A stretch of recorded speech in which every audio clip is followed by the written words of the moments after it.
The wind over the northern cliffs of Orders cut like a blade, carrying flecks of powdered ice that stung against Marcus's cheeks. His breath fogged in shallow bursts inside the cracked visor of his exploration suit. The old satellites had told him nothing about this glacier. It shouldn't have existed at all. The last known ice fields on this planet had melted a century ago, after terraforming burned the sky clean. Yet here he was, hiking through tunnels of blue crystal that looked untouched since the world was young. Every step echoed in the frozen silence. His boots sank into powder that glittered under the weak light of his wrist beacon. Somewhere deep inside the mountain, his scanner pulsed, marking a faint anomaly, a heat signature buried beneath 20 meters of solid ice. That was impossible. Nothing alive could survive that deep, not after 200 years of planetary freeze. He tightened the strap of his pack and pressed forward. The signal grew stronger, rhythmic, almost like a heartbeat. The deeper he descended, the thicker the ice became, walls smooth as glass reflecting fragments of his own shadow. He tried not to think of the stories the miners told, about the frozen ones sealed away when the first colonies failed. Ghost myths, meant to scare newcomers. But Marcus had learned that myths usually started with a fragment of truth. The tunnel opened into a cavern so vast it swallowed his light. He set a thermal flare into the ground, and its warm glow spread outward, painting the chamber in rippling orange. What he saw froze him in place. In the center of the ice stood a figure, enormous, almost 10 meters tall, encased in clear frost. A woman, or something like one. Her skin glowed faint blue beneath layers of crystal. Bands of cloth covered her eyes, frozen mid-motion, and her hair cascaded like black rivers under the ice. Around her, the air pulsed with faint energy, like static before a storm. Marcus stepped closer, heart hammering. The readings on his scanner spiked erratically, faint biological activity. "No way," he muttered.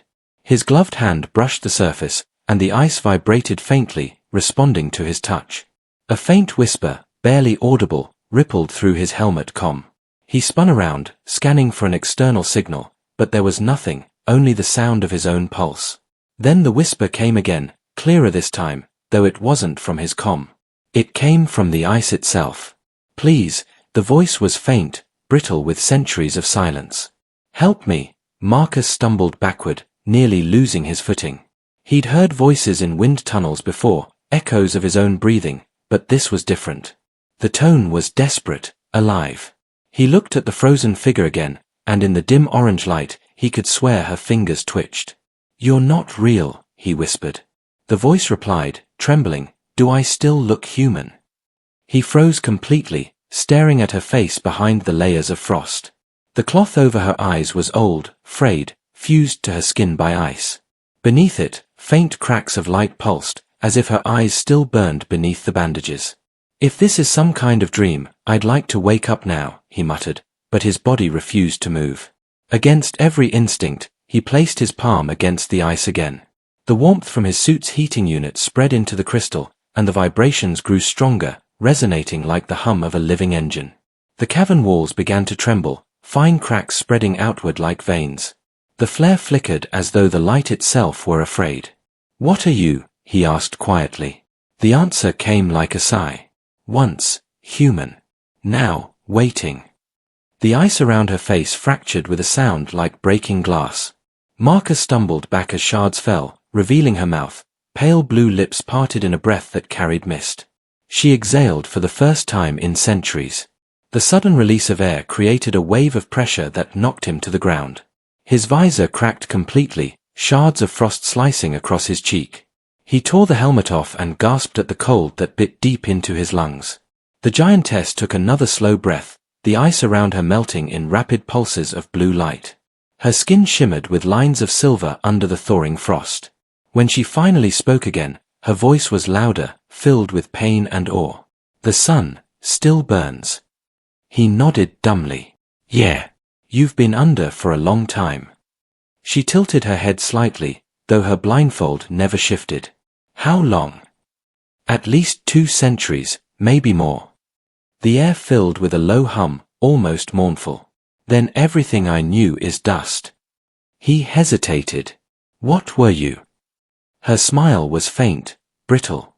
"A warning. A weapon. A promise no one kept." The remaining ice cracked open, cascading around her like a shattered mirror. Marcus ducked under falling shards as she rose to her full height. Her movements were slow, deliberate, graceful even in exhaustion. He could see the muscles beneath her skin flex as she steadied herself, each motion accompanied by the groan of melting ice.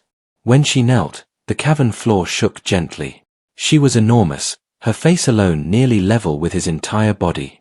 Yet there was something fragile about her, like glass on the verge of breaking. "Why are your eyes covered?" he asked. She turned her head slightly, as if she could see him anyway. "Because sight was pain," she said. "Because when I looked at what they did, I begged them to seal me." Her voice trembled at the edges, not from fear but memory.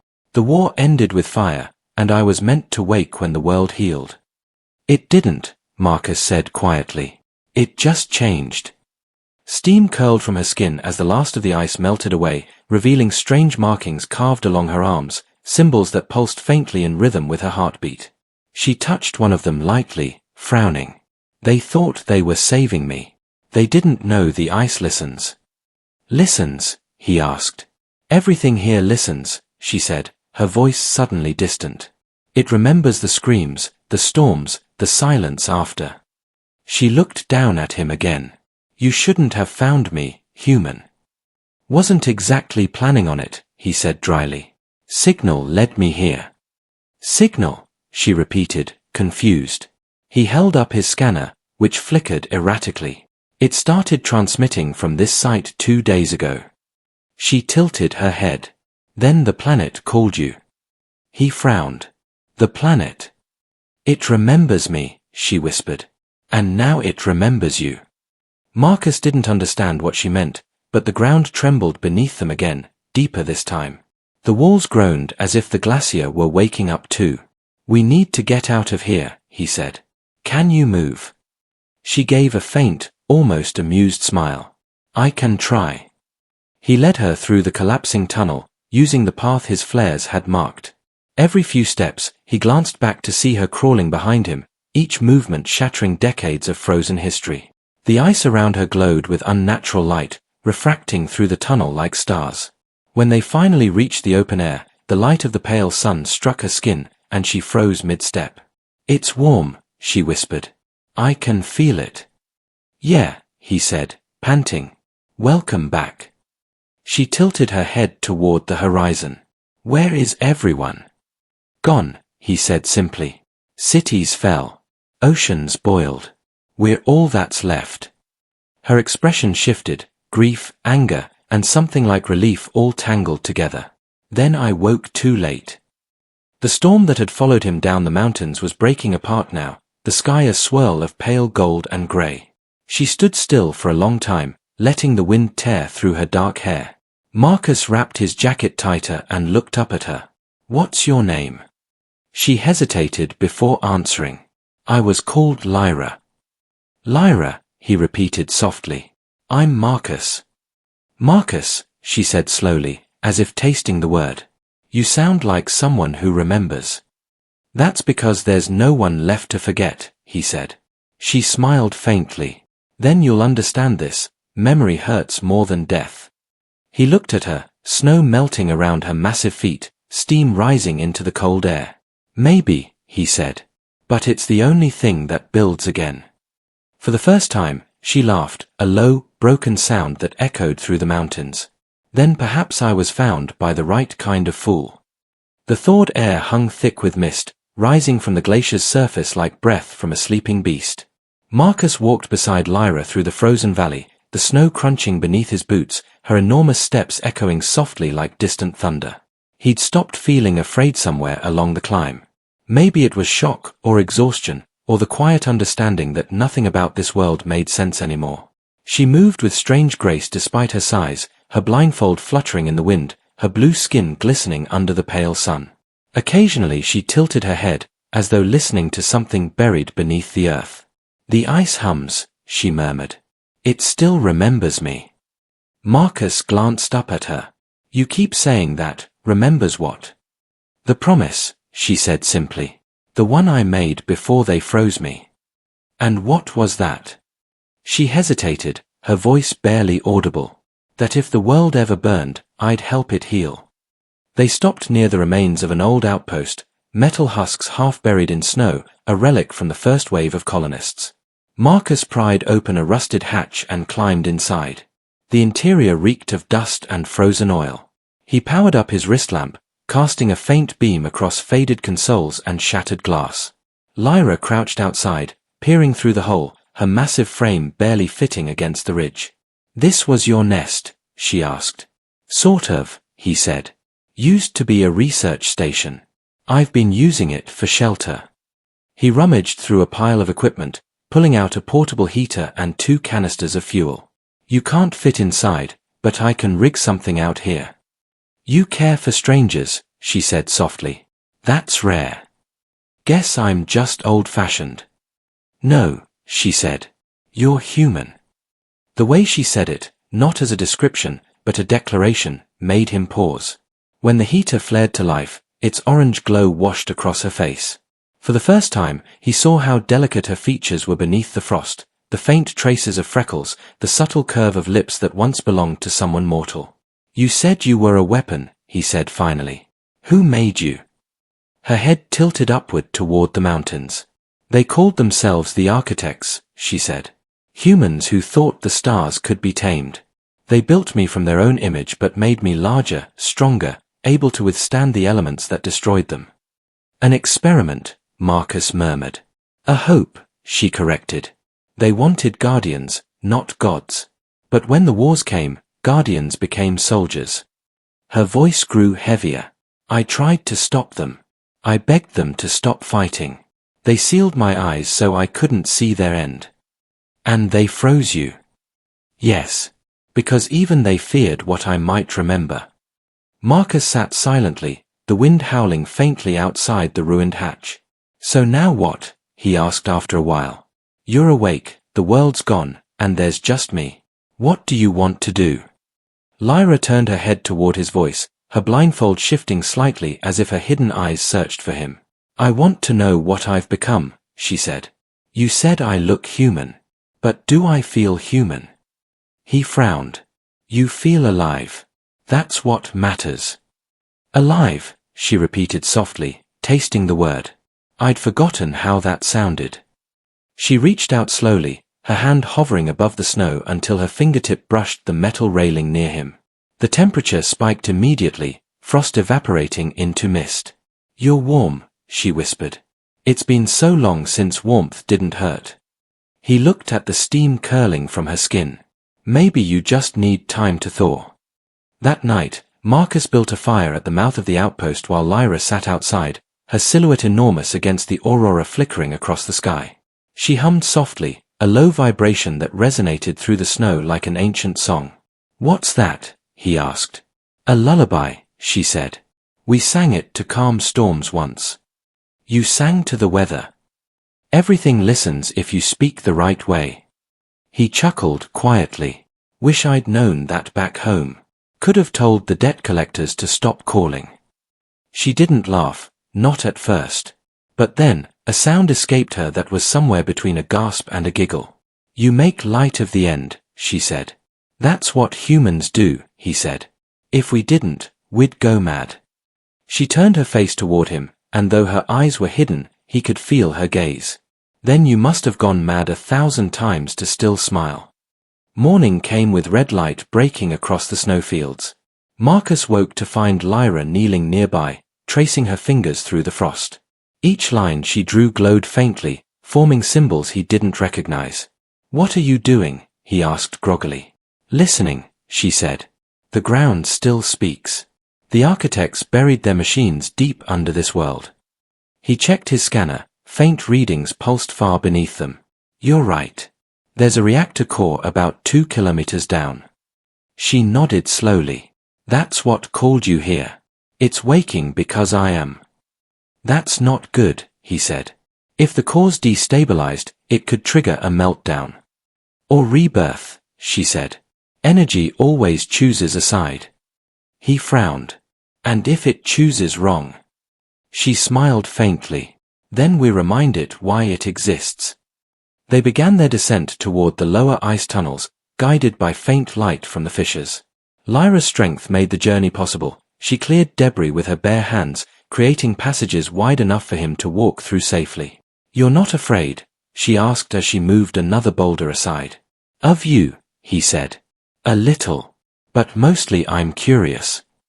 "Curious is the seed of destruction," she said. "Or discovery," he replied.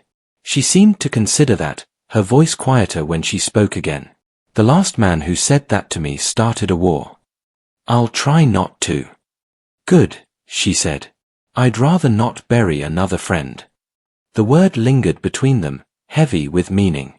He realized she didn't use it lightly. To her, friend was sacred, earned through pain and time. "Then let's make sure neither of us gets buried," he said. For the first time, she smiled without sorrow. Hours later, they reached a chamber unlike any Marcus had seen. The walls were smooth, carved metal beneath the layers of ice. In the center stood a massive machine, cylindrical, humming faintly, wrapped in frost. "The reactor," he said, approaching carefully. The temperature fluctuated wildly, readings spiking. "It's unstable." Lyra placed her hand against the surface, and the hum changed pitch instantly. "It knows me," she said. "These cores were built from my heartbeat." "You're what?"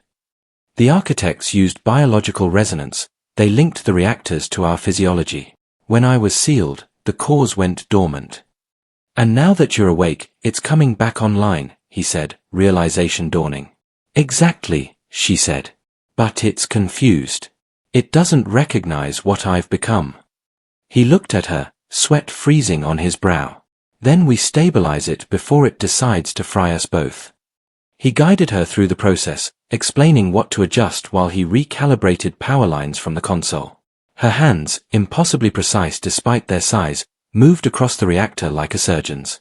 "You're good at this," he said. "You trust easily," she replied. "Comes with being the last optimist on a dead planet." "Then maybe the planet waited for you," she said. "Maybe it remembered hope through you." "That's giving me a lot of credit. I've seen civilizations die for lack of less." The hum of the reactor deepened, then steadied. Marcus exhaled, shoulders slumping in relief. "We did it." "No," she said softly, stepping back. "You did it. I just remembered how." The faint blue light from the core illuminated her face. For a heartbeat, Marcus swore he could see through the blindfold, faint outlines of eyes glowing like dying stars. "Lyra," he whispered, "what do you see when you close your eyes?" "Everything I wish I hadn't," she said. "But when I hear you, I see light." They spent the next day resting near the reactor chamber, heat slowly spreading through the tunnels. Marcus patched his cracked visor and checked the scanners. The planet's energy readings had stabilized. "Looks like we saved it," he said. "Then maybe it's time for me to sleep again," Lyra murmured. "You just woke up," he said quickly. "You can't go back." "I was made to rest between cycles," she said. "To wake only when needed."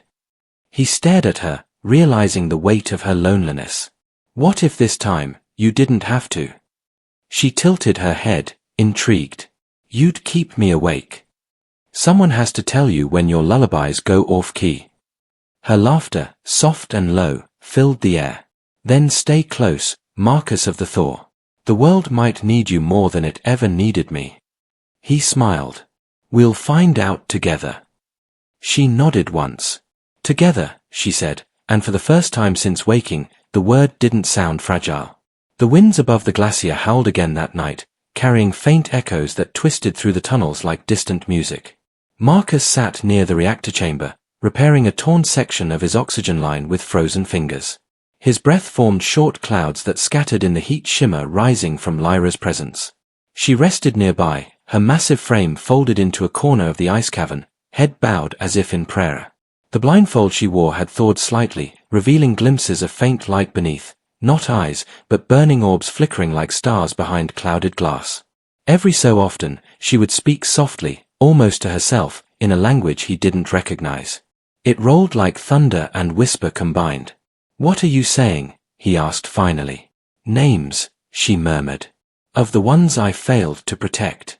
The ice remembers them when I speak." Marcus didn't know how to respond.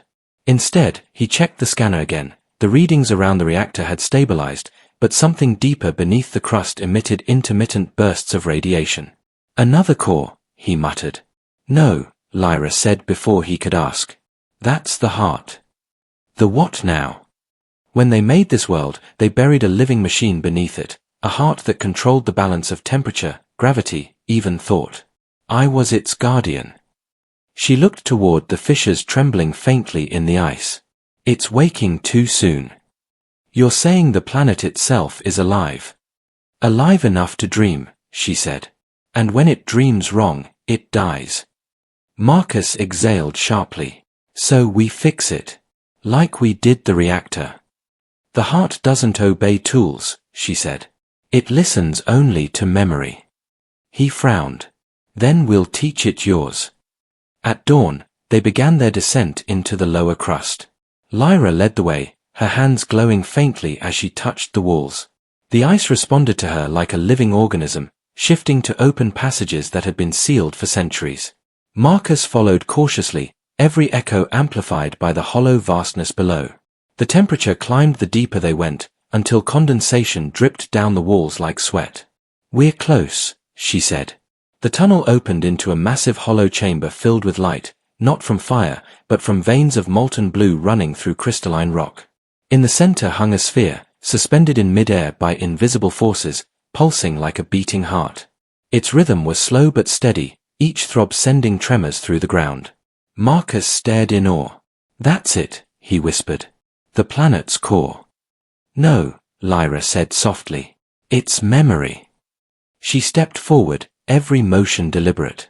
It knows me, she murmured. But it doesn't remember why. The sphere's pulse quickened, glowing brighter. Marcus's scanner went wild, readings spiking far beyond measurable limits. You're triggering it, he said. I have to, she replied. It has to see me, not what I was, but what remains.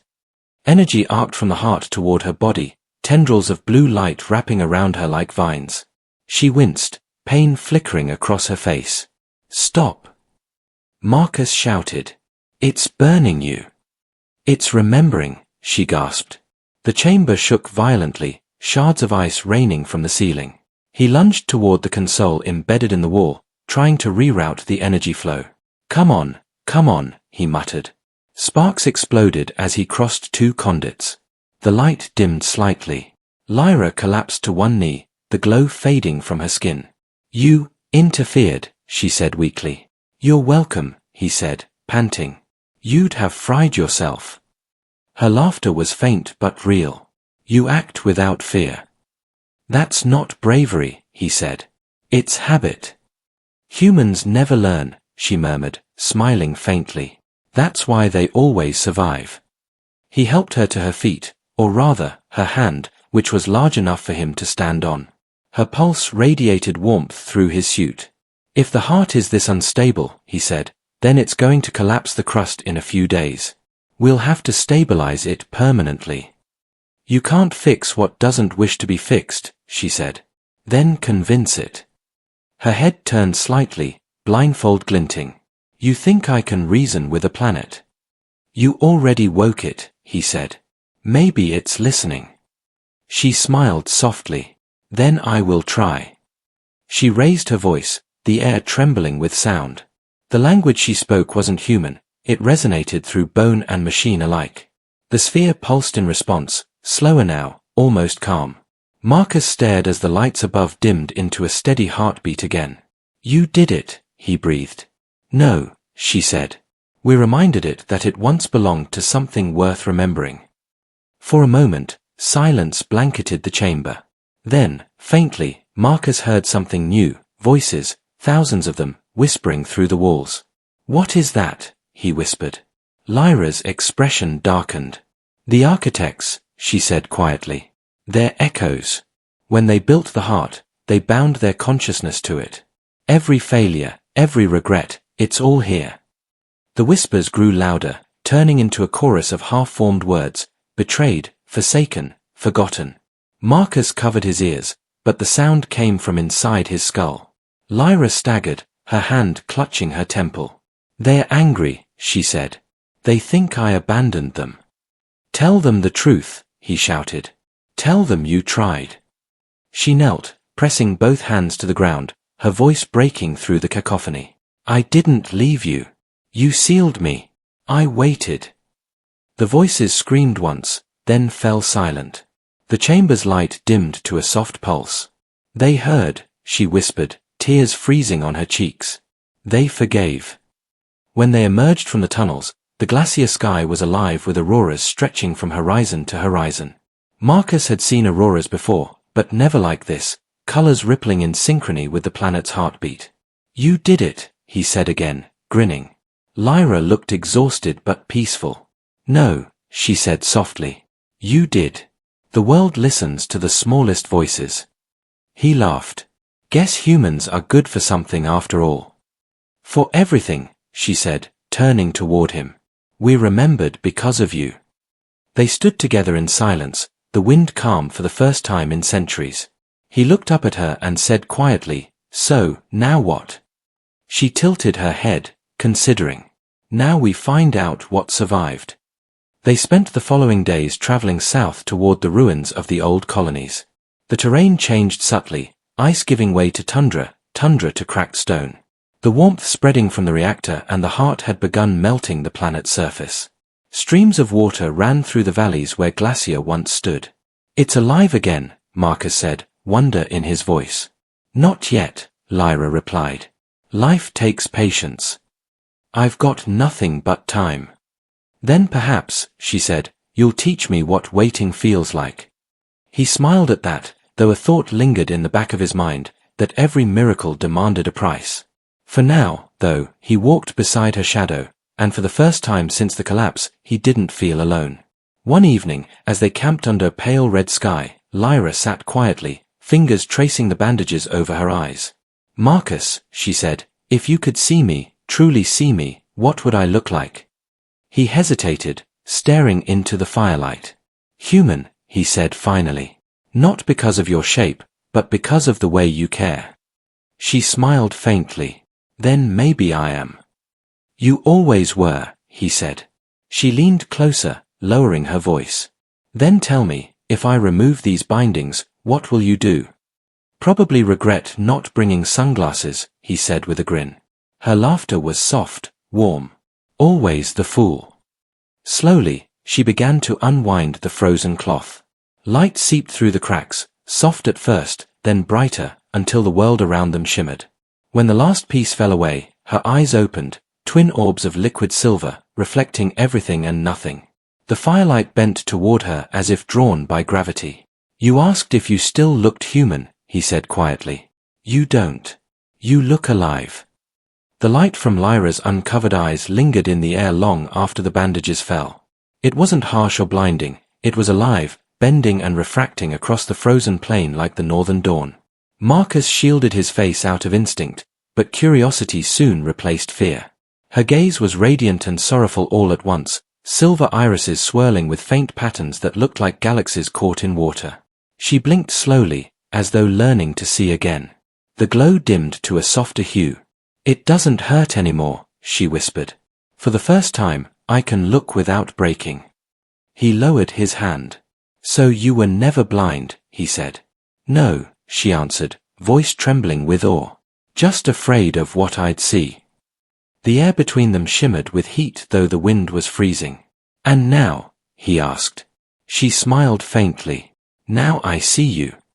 For a long moment, neither spoke. The glacier winds howled above, carrying echoes of her laughter until they faded into the distance. Marcus watched her expression shift as she looked across the horizon. Wonder, grief, curiosity, and something deeply human threaded through every glance. It's beautiful, she said softly. The world is smaller than I remember, but it breathes again. You did that, he said. No, she replied. We did. She knelt, lowering her enormous form until her face was level with his. Her eyes reflected his silhouette, tiny yet vivid. You gave me something the architects never could. What's that? He asked. Choice. The word carried warmth like sunlight. Before they froze me, I obeyed. I healed when they commanded. I fought when they feared. But now, I decide. He met her gaze. Then decide what's next. They spent the following days descending into the thawing valley, where rivers cut through sheets of ice and the first signs of green clung stubbornly to the soil. Marcus collected samples while Lyra followed the rivers, humming softly. Wherever her bare hands touched the ground, frost melted, and faint shoots of bioluminescent grass emerged, glowing faint blue beneath the twilight. "You're accelerating the biosphere," he said. "Your body's releasing some kind of stabilizing field." "It was made for war," she said. "It adapts to whatever the planet needs most. For once, that's peace." He studied her thoughtfully. "You sound almost proud." "Pride is new," she said. "I think I like it." At night, they camped beside the newly formed streams, her reflection rippling across the water like a star fallen to earth. "The world's rebuilding," he said one evening. "And so are you." She turned toward him. "Perhaps both are the same thing." As the thaw spread south, so did signs of life, faint cries of winged creatures in the distance, movement beneath the soil, even the return of atmospheric rain. Marcus documented everything, but each entry in his datapad felt inadequate compared to what he witnessed. Lyra had become the planet's pulse, her steps leaving trails of warmth and renewal. One afternoon, as they crossed a field of crystalline pillars, she paused suddenly. "Do you feel that?" she asked. The ground trembled faintly beneath them. "Yeah," he said. "Like machinery." "No," she whispered. "It's singing." The air vibrated with a deep, resonant hum that made his teeth ache. "The heart," she said. "It's responding." He checked his readings. The planetary energy signatures were rising exponentially. "Lyra, that's not singing. That's a surge. Something's overloading." She frowned. "Then something is waking with it." They reached a ravine where molten blue light pulsed beneath cracked stone. As Marcus scanned the fissures, his monitor filled with interference. "There's movement underground," he said. "Massive movement." Lyra crouched, placing her palm to the earth. Her eyes widened. "They left more than memory," she whispered. "The architects built guardians, smaller versions of me, bound to protect the core.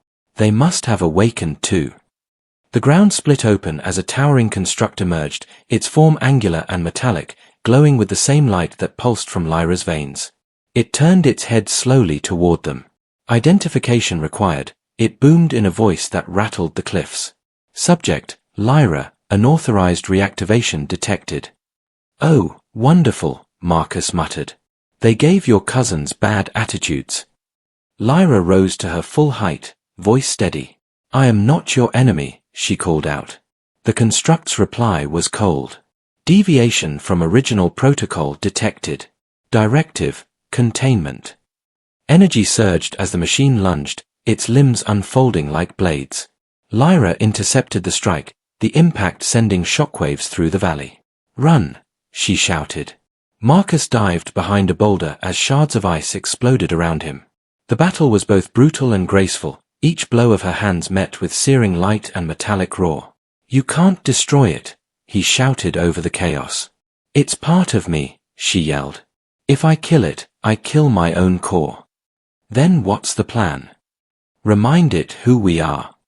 She closed her eyes, energy radiating outward in soft waves. The construct faltered, its movements jerking erratically. "Directive, override," it stuttered, voice glitching. Marcus scrambled to his feet and sprinted toward the nearby console jutting from the ground, connecting his scanner to the exposed terminal. Come on, he muttered, bypassing ancient firewalls. Lyra's voice echoed, layered with pain and power. "Marcus," she gasped, "I can't hold it." "You won't have to," he said. "I just need one handshake." He found the link, the construct's communication relay. With trembling fingers, he uploaded a recorded snippet of Lyra's earlier hum, the same resonance that had calmed the planet's heart. The machine froze mid-motion. The light in its chest pulsed once, then again, matching her rhythm. Slowly, it lowered its weapon and knelt before her. "Recognition restored," it said, voice softening. "Guardian Prime acknowledged." The silence that followed was deafening. Lyra stood trembling, steam rising from her skin. Marcus approached carefully. "You okay?" She nodded weakly. It remembered. For a moment, it saw what I was, not what they made me. Then we just saved ourselves from a very shiny apocalypse, he said with a tired grin. She laughed breathlessly. You and your words. Always small, but they move mountains. Hey, he said. I had a good teacher. Her gaze softened. Then keep learning. We're not done yet. The construct, now dormant, revealed beneath it a circular platform etched with human script. Marcus brushed away the frost. This isn't just a defense node, he said. It's a relay. A beacon. Lyra frowned. Beacon to what? He tapped the inscription. To orbit. If this thing activates, it'll send a pulse across the system. Calling who? Anyone listening. Then we shut it down. Or, he said carefully, we use it. She turned toward him sharply. To bring more humans. To bring hope, he said. We can't rebuild a world alone. She hesitated, her glowing eyes reflecting his face. Hope attracts both saviors and conquerors. Then we'll decide which one we are, he said. You gave me that speech once, remember? She sighed, almost smiling. I did. Then trust me. Let's wake the stars. For a long moment, she said nothing. Then she placed her hand on the console beside his. Together, then. Together, he said. The beacon's light pierced the clouds, a golden column stretching into the dark sky. Somewhere above, long silent satellites stirred. Marcus's communicator crackled for the first time in years. Unidentified signal detected, a faint voice said through static. Is anyone alive down there? He froze, breath catching. Lyra looked at him. You wanted hope, she said softly. There it is. This is Marcus Kane, Research Division, he replied, voice shaking. We're alive. The world's healing. Copy that, the voice said. Hold position. We're coming. The transmission cut out, leaving silence thick with disbelief. Marcus turned to Lyra, heart pounding. We did it, he whispered. But she didn't smile. Be careful what you wake, she said quietly. Some dreams are better left asleep. He looked at her glowing eyes, the reflection of stars within them, and knew she wasn't warning out of fear, but out of memory. That night, as they waited under the reawakening sky, Marcus couldn't sleep. The beacon still shimmered in the distance, its hum steady like a heartbeat. Lyra sat beside him, watching the heavens. If your people return, she said, what will you tell them? He thought for a long time. That I met a giant under the ice, he said. That she saved a dead planet. And if they don't believe you, then I'll make them see what I see. She turned to him, her voice soft. And what do you see? Life, he said. The kind that refuses to stay buried. She smiled faintly, her silver eyes dimming as dawn began to rise. Then perhaps you're the one who was never meant to be found. The ship appeared 2 days later, descending from orbit like a falling star. Its hull glimmered in streaks of silver and gold, light refracting through the thin clouds that now wrapped Ephra's thawed atmosphere. Marcus watched from the ridge beside Lyra as the vessel cut through the sky, leaving a wake of thunder. Human design, he said quietly. A survivor fleet. She didn't answer at first. Her glowing eyes followed the ship's descent until it disappeared beyond the horizon. Your kind has returned to the world you left behind, she murmured. The question is whether they came to rebuild it or to claim it. Marcus exhaled, heart pounding with a mixture of hope and dread. Only one way to find out. He checked his scanner, dozens of new life signatures spreading from the landing zone. They brought colonists, he said. Men, women, children. Lyra's expression softened. Then the planet has chosen mercy again.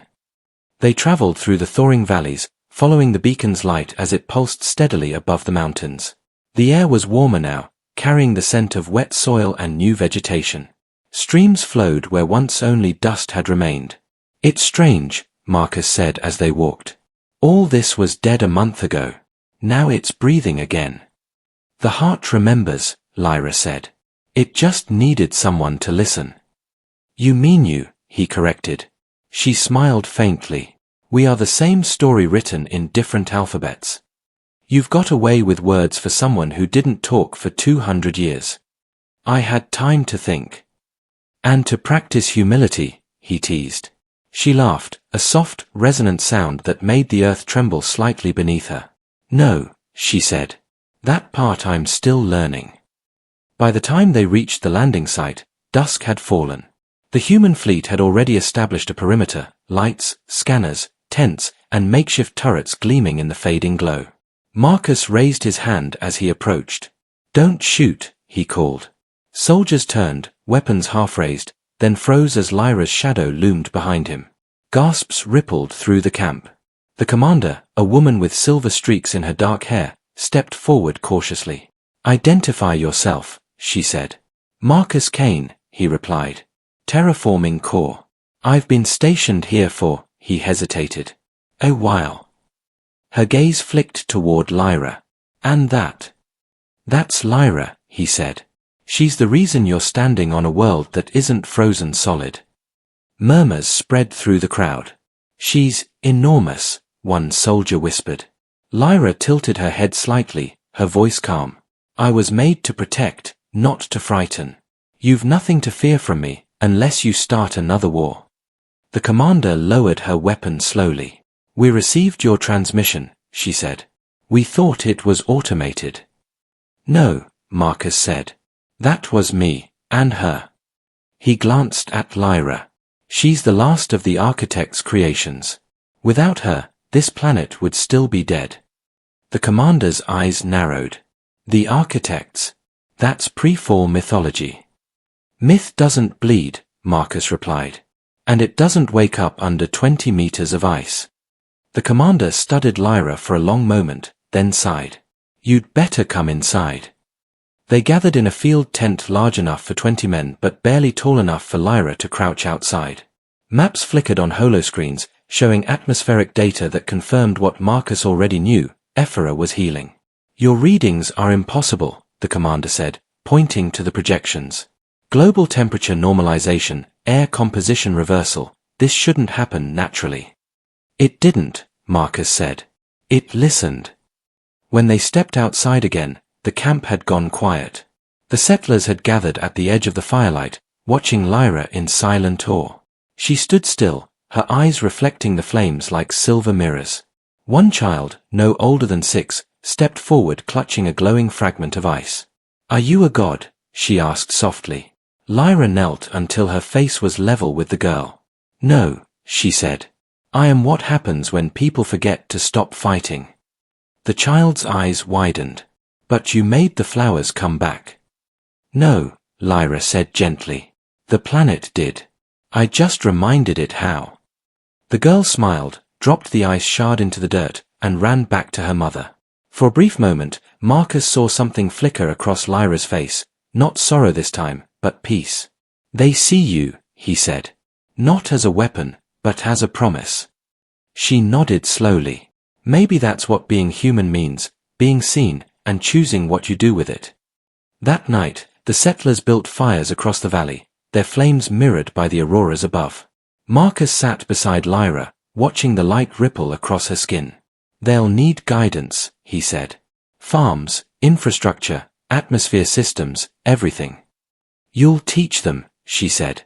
You know the machines better than any of them. And you. I'll walk, she said. This planet has more wounds than I can count. It listens when I sing. I'll help it heal. You're leaving, he said quietly. Not forever, she replied. But this world doesn't belong to me.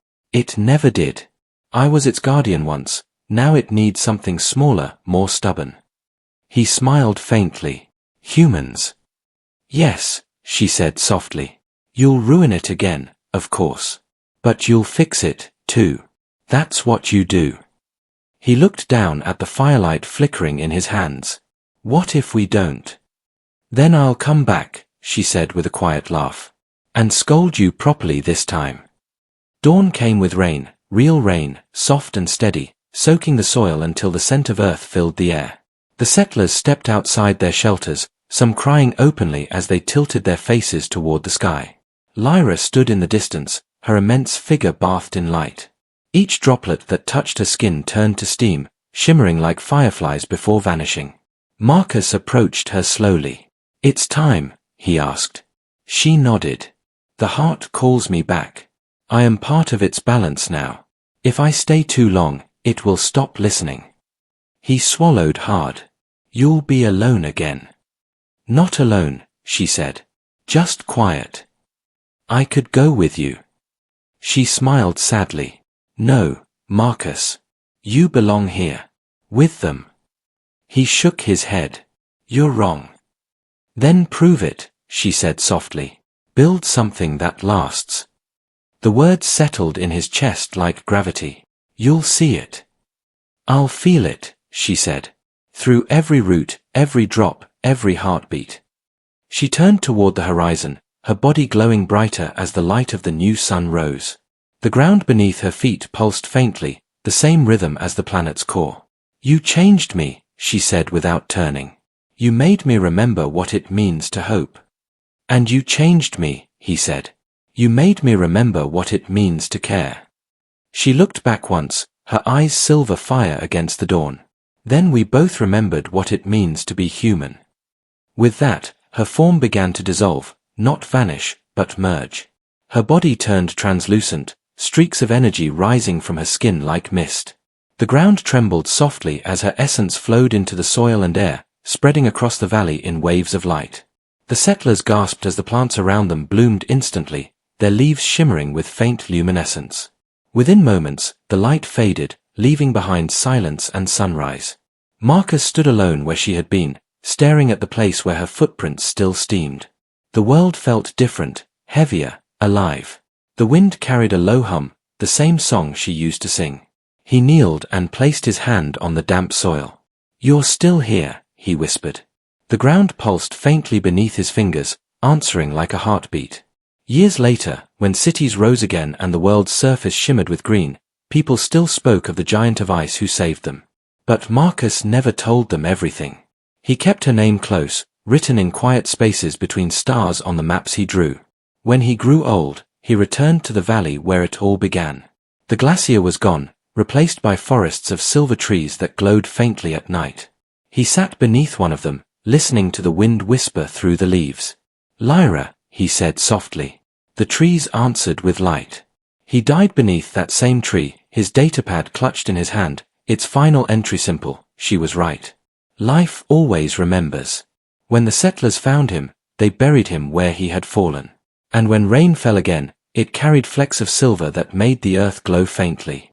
Generations passed, and the valley became a sacred place, not for worship, but for remembrance. Children would come and press their palms to the soil, swearing they could hear a heartbeat beneath. Some said it was the planet. Others said it was her. And some whispered that the two were now the same. High above, the auroras burned brighter than ever, and for one fleeting moment each year, when the light curved just right across the sky, the shadow of a giant woman appeared beside the horizon, her voice echoing faintly across the wind, "Do I still look human?" And the world, reborn, always answered yes.